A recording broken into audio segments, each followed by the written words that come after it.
of your parents telling someone about you, Mm-hmm. how do you think each of them will describe you? Let's start with mom. I was adopted.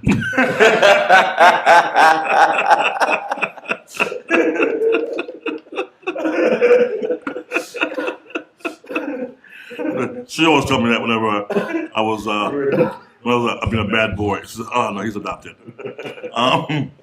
I would say my mom would say that I'm a hard worker. Mm. And my dad would say that I'm charming and I'm a funny guy because I think I got that from my father. But my mother would say I'm a hard worker. Mm. Grandparents, did you grow up around them? Yes, my grandmother, my grandfather, and my grandmother, they raised me up until the age of 12, and yeah, my grandmother was an influence on me as it relates to being a man. She taught me about kindness and compassion and understanding. So.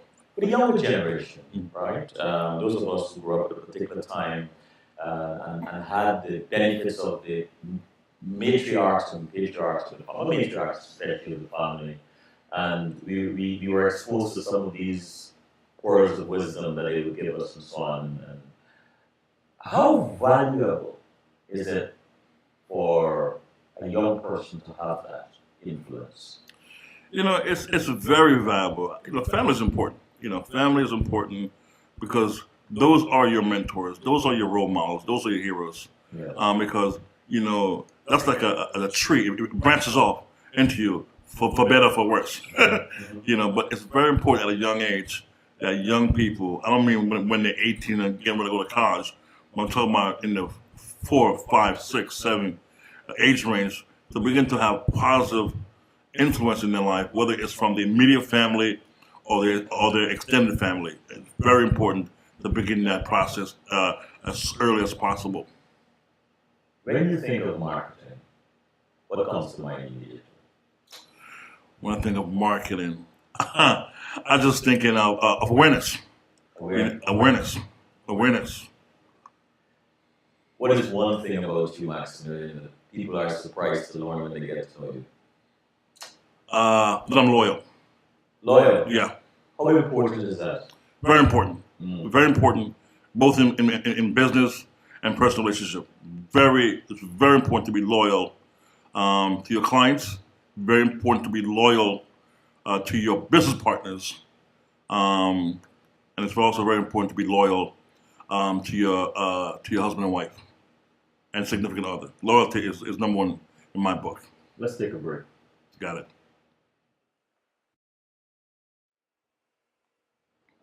We are back with Maximillian Hamilton. Max, Network Journal, Black Enterprise. Why do you think either of these companies hired you? What is it? Well, with the Network Journal, I was referred there by my current business partner, Darryl Dye. He was, at the time, a account executive, and he had a position.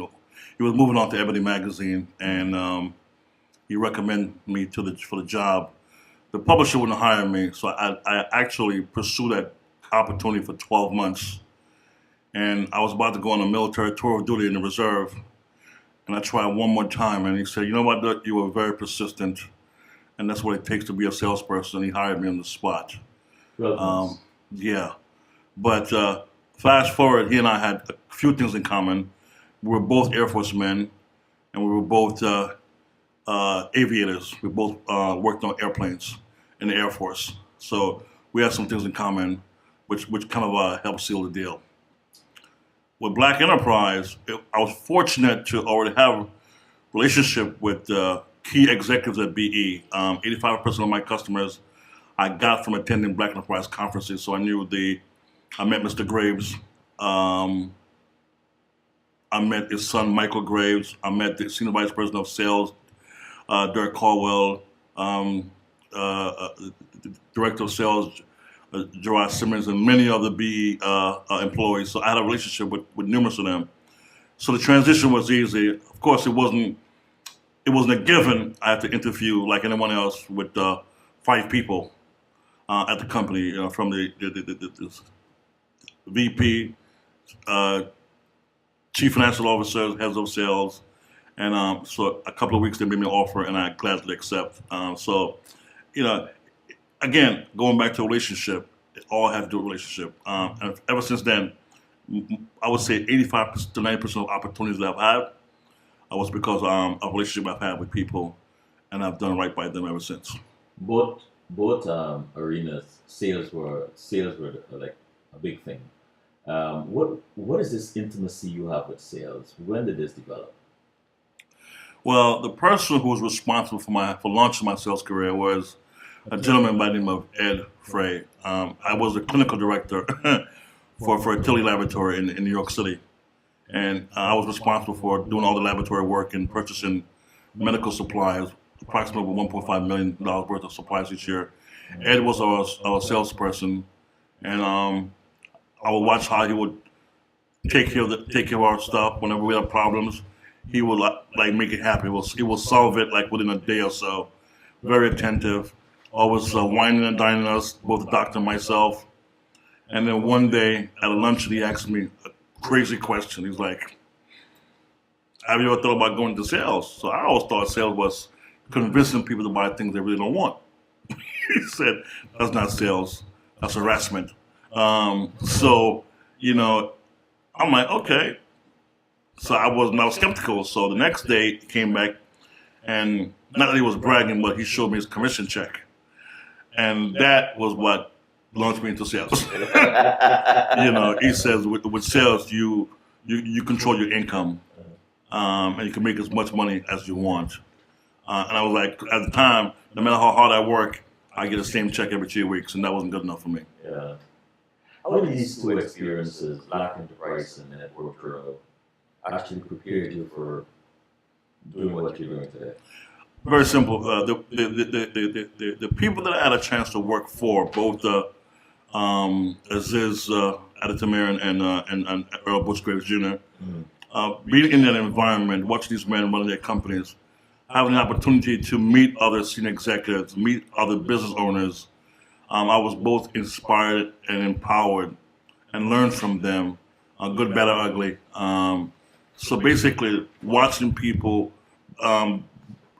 meeting people who are running multi-million-dollar companies, hearing their lessons, hearing their case study, listening to their best practices, I got an opportunity to take that and run with it.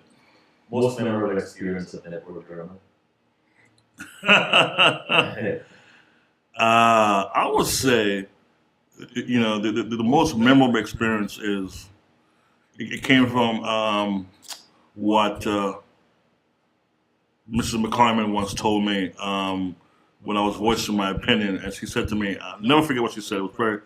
She said, just because we don't agree with you, it doesn't mean we don't love you. And she said, sometimes it's okay to be wrong. And once you're wrong, just follow up with the team and make sure those who got it right get it done. And she said it so passionately, and she spoke to me like a mother would speak to her son. Yes. And that kind of really, I had the utmost respect for her. She's an amazing woman, and she's one of my heroes. And memorable experience at Black Enterprise? I have a whole bunch of them. My most memorable experience at Black Enterprise. Actually, I would say is I was leaving the office one late afternoon, and in the office was Mr. Graves, and at the time he was entertaining the CEO of American Airlines, and he was just in the boardroom, two CEOs having a conversation, and they had a couple of Heinekens on the table. And that to me, I stood there just watching it for like a brief minute, just watching the dynamic between two leaders. Mm-hmm. Not two men trying to sell each other anything, but two men have a conversation about business and life. And it was just like, wow, it's amazing. Sales is more than just about, trying to sell somebody something. It's about a relationship. Can you remember your emotional experience, response rather, when you got your first major sale for your own business, Rogue Media Group? Um, it was 15 years in the making. It was an amazing experience, but it validates what I've always been saying. It's about relationship. When I officially launched Rogue, I called a good friend of mine at Morgan Stanley, and she says, "Come to purchase. I got you." And I've known her for many years, but we never really connect on that level. But we still connect every so often. We'll reach out to each other. And, that happened because I would say several years ago, going back to that connection with the Network Journal, we honor her as a top 40 and 40 achiever when she was an executive director at Jackie Robinson Foundation. So, again, that seed was planted 10 plus years ago. Yes. Rogue Media Group. Yes. Tell us a little bit about this. This fantastic entity. Sarah Palin is not the chairman, so don't worry about it.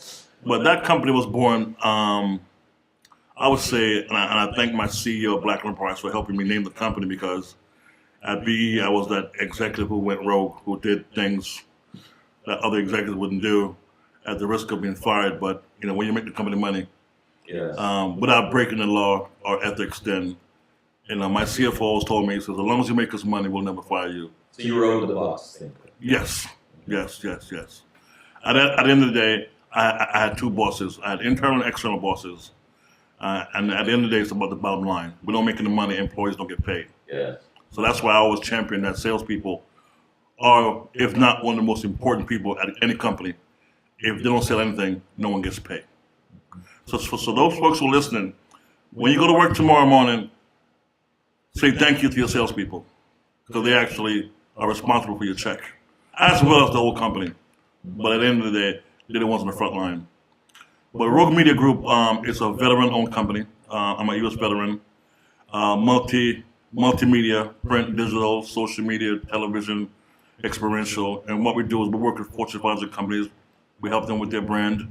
We help them with business development, account acquisition, recruitment, and helping them find diverse suppliers for their supply chain. And we have 12 partners from different industry who join together to help deliver ROI to our customers. Brand. I've interviewed someone, or had a conversation, I say, on the show with someone who spoke about the importance of the personal brand. Mm-hmm. And couldn't stress enough how very valuable and important that is. When you were impressing upon someone, a company or a personal person, about the brand, what are a few things you stress on?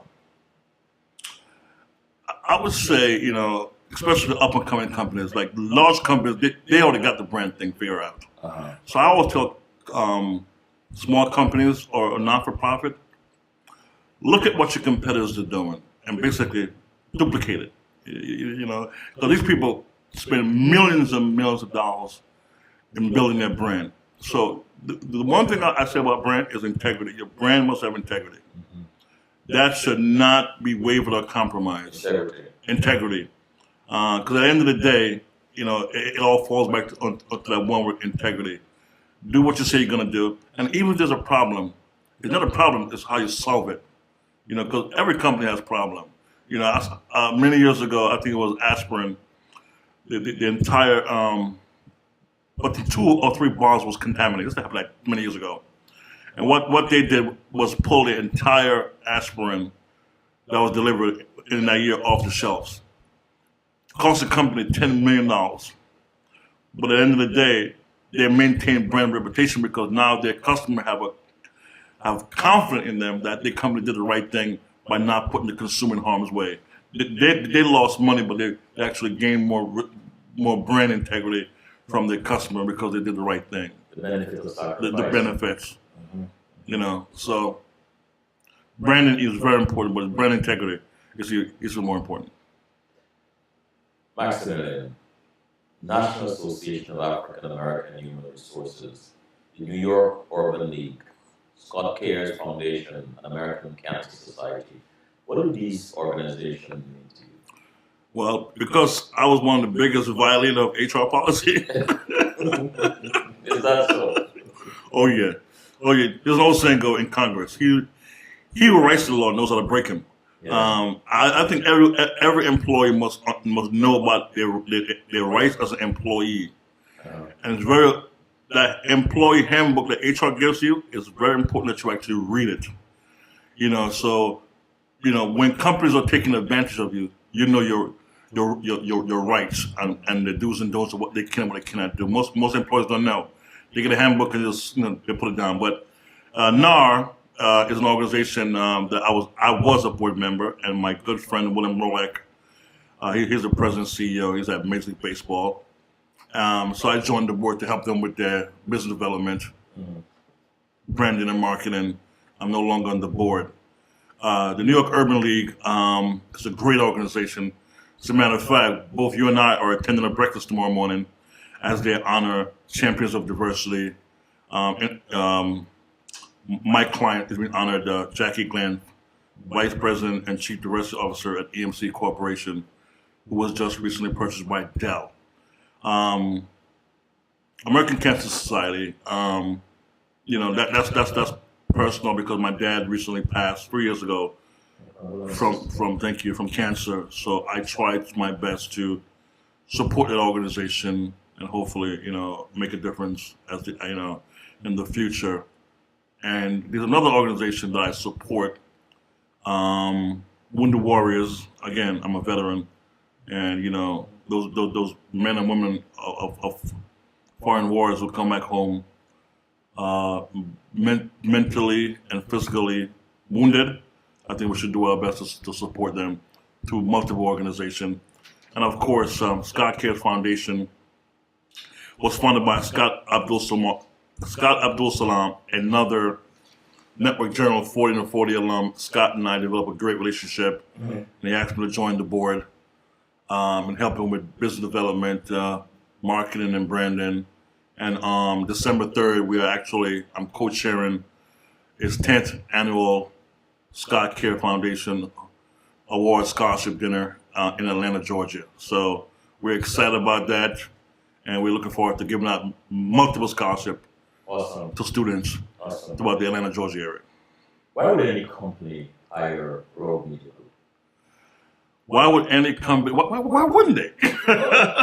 Well, I would say because we have, combined, we have areas of expertise that actually deliver, and we have case studies to prove that.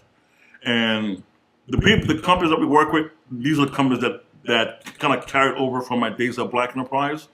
So those relationships still exist, and those will, because we are client driven. You mentioned deliver. It's a very important word, especially those of us who had the opportunity to work in corporate America. For small companies, people have not experienced that. How important is deliverables? It's very important. It's very important. It is so important. And again, even if, because like I said, nothing is 100%, no company is perfect. No company is perfect. Right. If you can't deliver something to the client, let them know. If you drop the ball on something, let them know. Don't try and sweep it under the rug. If clients do understand things, but it's what you do afterwards. Yes. It's what you do afterwards that they're looking for that. If you step on somebody's feet, you just keep walking, or do you apologize? Yes. Yeah. You can't help it if you're in a crowded train. It's effective communication. Exactly. It's what you do afterwards. Let's talk entrepreneurship. What are some things, maybe two, that today you wish you knew 10 years ago? Oh, man. I know there must be a lot. The value of contracts.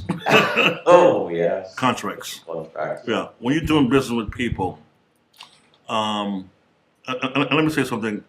A friend of mine, she's a prominent attorney, and she said, she gave me the best advice that I never took. Wow. If you're an entrepreneur starting your company, the two most valuable person that you must have on your team, you must have a good lawyer and a good accountant. Mm-hmm. You don't necessarily have to have them on retainer, Okay. but you must at least know a good lawyer and know a good accountant. Okay. Good lawyer. Good accountant. The foundation of every business the solid foundation of every business starts with a good lawyer and a good accountant. Because they're the ones who's going to protect your business. A lot of entrepreneurs don't understand that you can be sued regardless. You can be. You can be. I don't care if you're a one-man shop or a 10,000-man shop. You can be sued. Real talk. Yeah. On that note, let's take a break. Okay. We are back with Mr. Maximillian Hamilton. Max, let me ask you this. You mentioned relationship just now, right? Mm-hmm. Just for those young folks now entering the job force, or even thinking about becoming entrepreneurs, can you emphasize again how very important and valuable relationships are? Yes. For those who are in the workforce, especially those who are just starting off their career, it's very important to build a relationship, not just within your department, but across multiple departments. Because sometimes when you're in corporate America, you have an opportunity to climb the corporate ladder in other departments and seize opportunities. So when you know the heads of each department, it's a good thing. Volunteer. Companies have a lot of corporate events that they always need volunteers, and that's where you find most of the corporate bigwigs. You have to be seen, and you also have to be of value to the company. Companies now these days are hiring entrepreneurs, people with an entrepreneurial mindset. Really? Yes, because again, they want people who are thinkers and doers, not people who just react to instructions and orders. They want people who are innovative and creative, and the millennials, they're very creative people. From an entrepreneur standpoint, it's about planting seeds. Mm-hmm. It's about building unilateral partnerships with other particular vendors who not necessarily have the same skill set, but have something that could add value to your company's bottom line.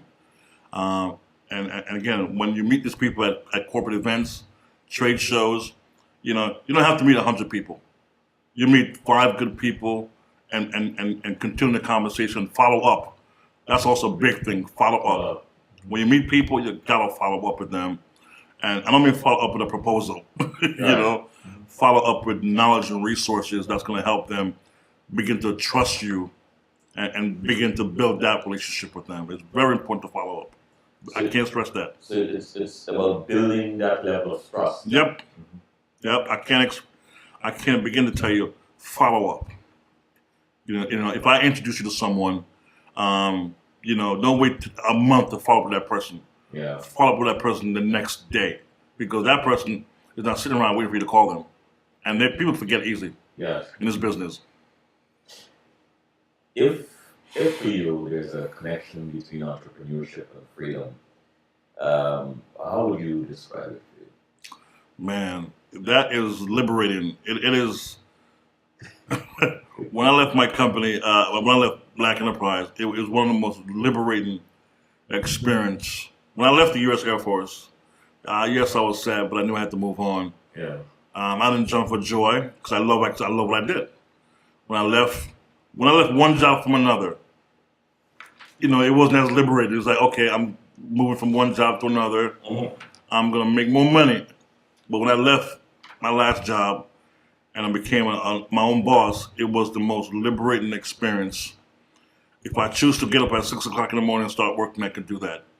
Or work until 2 o'clock. If I could work until 2 o'clock, I try my best to work no more than 4 or 5 hours a day. Because to me, when people tell me they work 12 hours a day, it's overrated. Wow. Yeah, working 12 hours a day. Now, I'm not saying in all career or all industry, right? But for me, working 12 hours a day is overrated. Because a lot of times, if you dissect exactly what you do in those 12 hours, people are spending time on Facebook, people are texting, people are having conversations with people that doesn't not part of their job description. You know why I know? Because I used to be with that person. You're gonna lose some friends tonight. No, it's okay, but it's true. I used to be that person. But if you dissect everything, you should be able to get your work done in 4 or 5 hours. I agree. The rest is all fluff. When did you realize you were on the right track doing what you love to do? I would say I would say that the first year, Um, the first year of Black Enterprise, I mean, we were just winning. I mean, it was just like, yeah, I'm on the right track. okay. We had a great book of clients. You know, I'm talking about the IBMs of the world, the GE. It was challenging, by the way. It was very challenging. You know, our bosses were very demanding, just because we were a national publication with multiple media property. The orders was not just coming in. We still had to fight for our fair share of business, and we're still doing it today. Okay. You know, no matter what industry you're in, if you're a black entrepreneur, you still got to fight for your share of business. But when the business was going, we had a great team, we had great leadership, we had a great staff. The content folks wrote some of the best content. The events by far was superior. We had a kick butt events team who just rock. So it was like, wow, you know, things was going great, you know. But, you know, a friend of mine was saying, she said to me one time, she said, leadership or lack of leadership is exposed during crisis. So when a company's doing well, you know, everybody can take credit. But once the company's doing bad, that's when the leadership is exposed, good or bad. Looking back at the arc of your career, what is one thing you got wrong or one thing you got right? I would say, I'm not done yet, brother. I said, looking back at my career, whoa. I know I turned 50 this year, but jeez. I would say, looking back the past 10 years, I think the thing I got wrong was I didn't go rogue enough. Meaning that I was playing defense with my career instead of offense. Whoa, bro, you just gonna say that and sit it by? No. I'm gonna tell you what I mean by that. You know, a lot of time when the environment is challenged, this is an opportunity for you to create your own path and do something a little bit different, disruptive. I mean, you know, when your bosses are challenging you, you know, it's like when somebody's, you know, screaming at you, the human nature is to respond in a defensive manner. Well, a lot of times that's all just noise. When people yell at you, it's all just noise. It's all noise, and you have to rise above the noise, and still stay the course, and still do what needs to get done. And again, this is where education and relationship comes into play. So what I did was, at that time, I was more defensive because, you know, I gotta keep answering questions. It's like when 5 people scream at you, and you have to give the answers at the same time, you're really not having time to think and say, okay, let me do what I normally do. You're playing defensive football instead of offensive football. So that's what I got wrong. I should went rogue even more and rise above the noise. But now I got it, so I got it down pat. What I did right was, and I make no apologies for this, was put my customers first. Even when at the chance of being fired from my job, both my jobs, I've always put the customer first, because at the end of the day, without a customer, you have no business. I don't care how you put it. You can have the best business cards, the most flashiest website with all its flash. You could have the best marketing, best sizzle reel, the best commercial, all of that good stuff. But if you don't have good customer, good products, a good customer, loyal paying customer, then you don't have a business. So I've always put my customers first, you know. But at the same time, walking that thin line with company policy. I'm not going to mortgage the company, bottom line, by discounting the price. But at the same time, my customer always comes first. Any personal philosophy? My personal philosophy, I have one, but it's not really my personal philosophy. I think if I was to say one quote that changed my life when it came to bridging the gap from being an employee to an entrepreneur, this woman gave me the best business advice I could ever have at the time as a professional, making that I wasn't even thinking about making that transition. You know, I didn't get the reward that was promised to me because I didn't have a contract. And I was very upset to the point of being misty eyes. Grown men do cry. And she said to me, Maximillian, I'm gonna give you this advice. Take it for what it's worth. She said, no company will ever pay you your worth. Your job is to rob them of their resources and create your own enterprise. So a lot of times when people are complaining about their job is not paying them, they're not getting enough money, blah, blah, blah, blah, blah, blah. I get it. Instead of complaining, take advantage of the resources that company, because their job is just to pay you for honest day's work. That is smart advice. No, it was for me. Yeah. It was brilliant, because that's what I learned, to switch from defense to play offense. And instead of me just sitting at the job and just selling, I began to build a relationship with different departments of the company. Learn every aspect of the business. I learned editorial. I learned events. I learned about TV. I learned production. I don't mean like learn it to where I'm a genius, but know the basics of every department as it relates to publishing. That's strategy. Offense. Yeah. How do you see it manifesting itself in your current capacity as the CEO? Oh, because now I know exactly what to look for in vendors that are doing television, so doing digital. I know our content. I know how to put together content-driven campaigns. I know how to put together. I know how to do events. I don't do them personally. I have folks who do it for me. Know about digital. Know about TV. I know what to look for. I know the right question to ask. I know how to communicate to the client about all those multi-platforms. And that came from, me shifting from just being a salesperson to being a solution provider. When are you most happy, Maximillian? When I wake up in the morning, and no, really, I never, maybe because I'm getting old, but every morning I wake up, I thank God for giving me the gift of life. I'm the happiest at that moment. What are you most proud of? I'm most proud of my my daughter, my 14-year-old. She's an excellent student. She's getting ready to go to law school in a few years. I'm proud of the relationship that I have with my brother, my sister, my mother. I'm proud of the business, the partners that I have going on. I'm very proud of this wonderful woman and partner in Atlanta. Her name is Cree Lattimore. We're about to launch a major company called the MCAT Group in a couple of weeks. She's an amazing partner, amazing friend. I love her to death. It's just wonderful. Let me go into the chat room quickly. Gia said, yes, let's hear a story. So what about Cree? Great conversation, Gia. What a great interview. If you could go back in time, what would you tell that 16-year-old boy?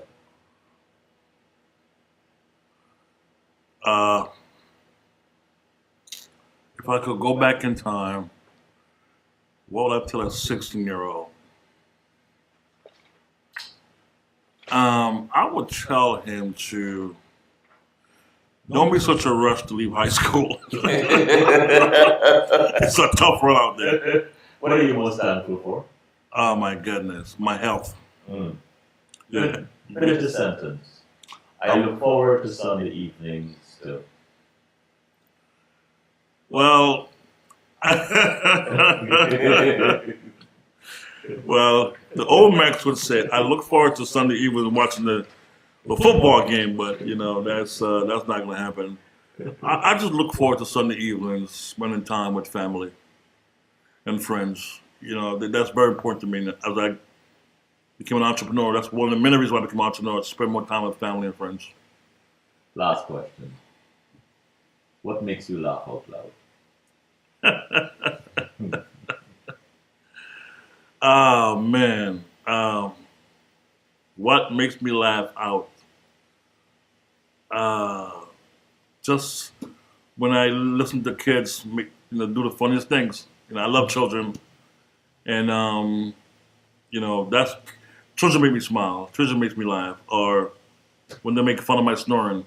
And that woman in Atlanta knows what I'm talking about. I'm not gonna put her on full blast, but they make fun of my snoring. But yeah, I love to laugh, man. Laughter is the best medicine. Yeah, I know that. If you ain't laughing, you ain't living. Maximilian, thank you. Thank you, sir. It's a pleasure and an honor to be on your show. And, all the best. If there's anything I could do to help you move the needle or enhance your brand, I'm just a cell phone call away. Thank you, I sir. appreciate that, my brother. Thank you, sir. To our listeners, thank you.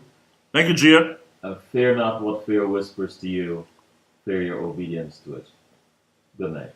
Good night. Thank you.